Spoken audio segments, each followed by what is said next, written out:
If all you know about the Vietnam War is what you learned in Forrest Gump, then you're in the right place. I'm Emma, and welcome to It's on the Test.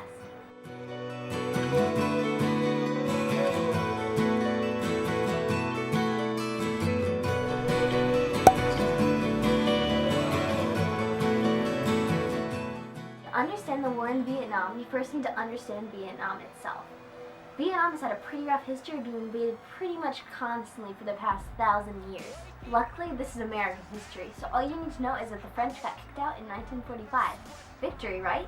Not exactly. Their treaty, the Geneva Accords, gave Vietnam independence, but split it at the 17th parallel between the communist Viet Minh in North Vietnam and the supposedly capitalist South. However, communists living in South Vietnam didn't suddenly become capitalists. These Viet Cong eventually grew tired of the dictatorial South Vietnamese government, and in 1960 they formed the National Liberation Front and began to train and arm guerrilla fighters. At this point in history, the United States was in the thick of the Cold War, and the containment theory published by George F. Kennan made the United States government worried that communism would continue to spread throughout the world. In 1961, John F. Kennedy sent military advisors to help the South Vietnamese government, although it's sometimes unclear whether they were advisors or just American troops.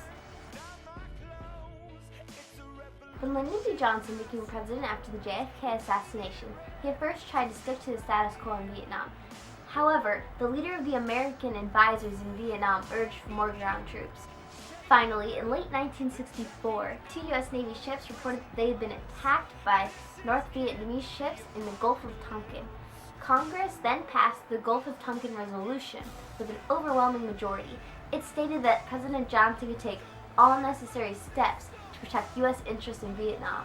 Later, conflict arose over whether these attacks actually happened and if they had been truly unprovoked. However, this event truly kick-started the Vietnam War. By 1965, the Viet Cong had become very violent. However, there was no way to bomb them because they were indistinguishable from normal peasant farmers during the daytime. The United States began Operation Rolling Thunder, a series of airstrikes on North Vietnam to show the United States' commitment to the war. However, it actually increased attacks by both the Viet Minh and Viet Cong. And between 1965 and 1968, 643,000 tons of bombs were dropped on North Vietnam. In addition, the first American ground troops arrived in Vietnam in 1965, beginning the Americanization of the conflict. Okay, you guessed it. It's time for the hippies. Let's go to the whiteboard. Why yes, I am drawing on a whiteboard. Please appreciate my award-winning artwork. So the war in Vietnam was significant because it was the first American war on TV. Can you imagine if Iwo Jima or the Battle at Fort Necessity had been watched live on tape? Then you understand why this is important. Americans saw the brutality and terror of the fighting for the first time, and they were shocked. And when the Viet Cong launched the Tet Offensive and attacked 27 locations simultaneously during the Vietnamese New Year, citizens realized that we weren't even winning the war. The Tet Offensive was actually a tactical victory for the United States forces, but it didn't seem that way on TV. In 1969, the general public learned that frustrated American soldiers had killed more than 500 people in the My Lai massacre, including women, children, and the elderly. Protests launched throughout the country by organizations like Students for a Democratic Society, or SDS, especially in colleges. The baby boomers were coming of age, and they wanted to make their voices heard. The civil rights, feminist, and gay rights movements also got their feet on the ground in the 1960s, as well as the drug and music cultures of the hippie movement, and they had the baby boomers to thank for that. Although most of these protesters believed in civil disobedience, violence struck in 1970 at Kent State University when the National Guard fired into a crowd protesting the United States invasion of Cambodia, killing 4 students. We returned to Wall to continue discussing politics. Nixon came to power in 1969. He appealed to the silent majority of American voters, who weren't as anti-war as their screaming protester brethren. He proposed a new policy, Vietnamization. Vietnamization would gradually remove American troops and replace them with South Vietnamese fighters. In addition, the Nixon Doctrine announced that the U.S. would continue their already existing involvements in foreign nations, but would refrain from becoming entangled in any other countries. This declaration more or less ended American intervention in communist countries. When Americans heard the United States had bombed and helped to invade the neighboring countries of Vietnam, Laos, and Cambodia, the war grew even more unpopular. Not to mention that by 1970, Vietnam had become the longest war in American history. and casualty numbers continued to climb. In 1971, the New York Times published leaked documents that proved the United States government had increased American involvement in Vietnam unbeknownst to the public. As the war grew more and more popular, Nixon realized that he had to get the United States out of war quickly and safely.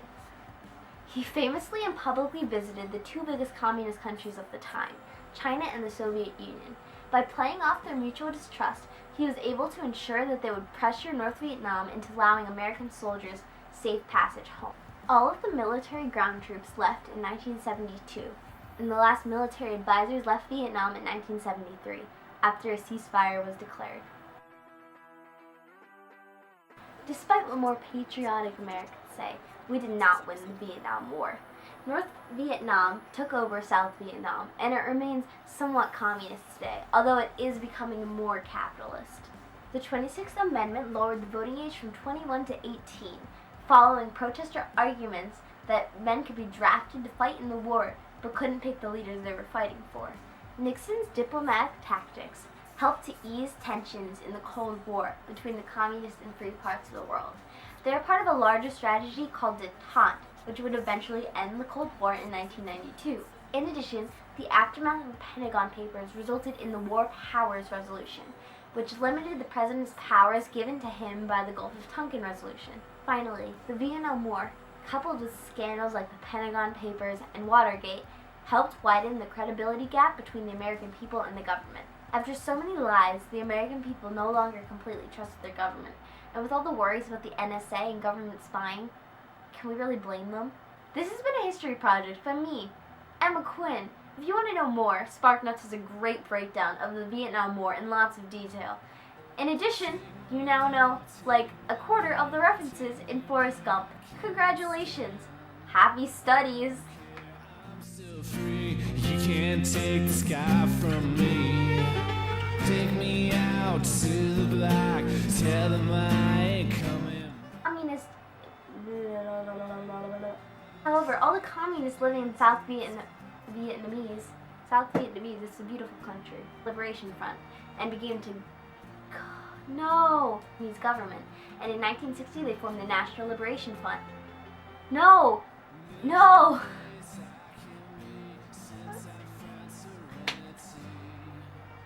I'm done the background. Assassination. Yo, I like third time that. How many different ways can you say Vietnam?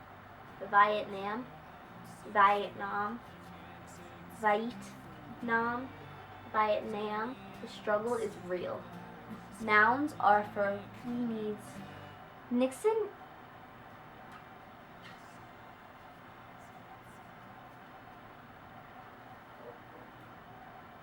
I hate the word political party. Like, political parties are like the least fun part of all time, ever. Is the Soviet Union just one giant union? Like they're the Knights of Labor, but just like everybody? I apologize for all of this. It's 11:30. Oh, the lies. Cries. The government, I'm the girl from Monsters,